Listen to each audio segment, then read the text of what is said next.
Chapter 7. There are no dangerous thoughts. Thinking itself is dangerous. Hannah Arendt, German political theorist.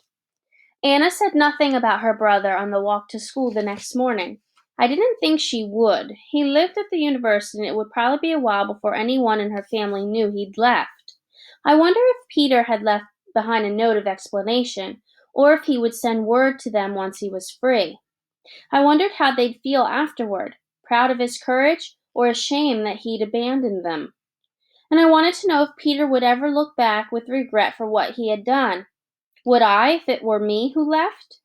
I glanced at Anna's cheerful expression and felt a rash of guilt for knowing what she did not.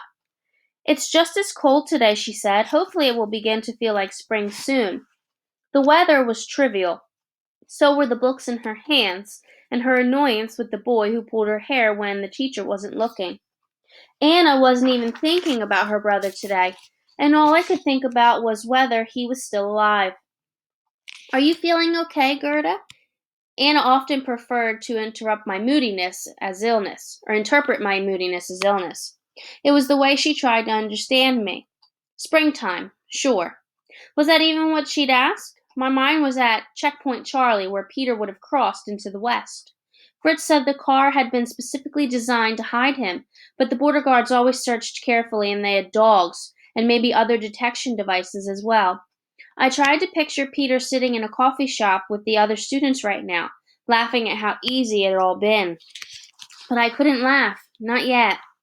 What if you had the chance to go west? I suddenly asked Anna. Would you?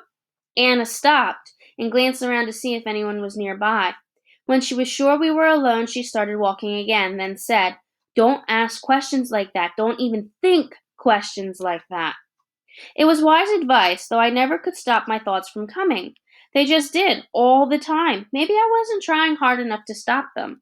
I knew I wasn't. As we approached the same area where I had seen Dominic yesterday, I looked around for any border police. At least for now, the street was empty. Then I turned toward the platform on the west, but nobody was there. Still, I shuffled my feet and walked slower just in case. Anna seemed to know what I was doing and grabbed my arm. Please, Gerda, he won't come back after seeing you get in trouble yesterday.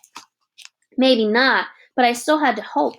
Help me keep an eye out for guards and we won't get in trouble, I said. Anna huffed, but she began looking around. We couldn't walk as slowly as I wanted. Other students were on our heels trying to get to school before this cold rain turned to snow. I kept my head down, except for the occasional peek to my right. There was nothing, and then nothing again. And then just before we passed by, Dominic's blond head rose into sight. I stopped, but didn't wave. Anna gasped and told me not to look. I ignored that and replied, He's my brother. I'll bet Officer Mueller has family on the other side, too. You can't split a city in half and not divide everyone in some way. Dom didn't wave this time. Instead, he motioned at someone below him to come up. I barely breathed as I anticipated who it must be. My father. His head rose higher with every step up the platform ladder. He wore glasses now, and his light brown hair seemed thinner. It seemed odd to finally see him looking much as I remembered him, yet it had been so long I felt I scarcely knew him any more. He waved only once, and I wiped a tear from his eyes with the back of his hand. I think I needed to see that, to know he missed me as desperately as I missed him. And then he did something I didn't expect. He danced. Not the formal dances the adults knew, but the silly dance he used to do for me all those years ago, the one from the farmer in March.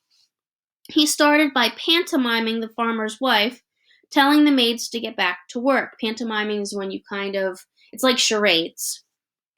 His movements were from the song's second verse. We had sung this so many times together when I was younger that the lyrics and actions were etched into my brain. It still ran through my head sometimes at night when he wasn't there to tuck me in. They have a lot to do in the home and the garden, the song went. They dig and they rake and they sing a song. My mouth formed the words even as he performed, and the cheery tune rang in my mind. With that second line, my father pretended to hold a shovel and dig, but when he should have moved to the rake, he only continued the digging motions, looking up at me very deliberately, and then made a silly bow, just as he had when we used to do the song together years earlier. I smiled and acted out an applause, just as I used to do. Then he motioned that I should leave and keep on walking. I nodded obediently, faced forward again, and then Anna and I walked away. You could have gotten us arrested just now, she scolded me. And for what? A silly dance? Papa was playful like that. It used to be my favorite song. But Anna shook her head.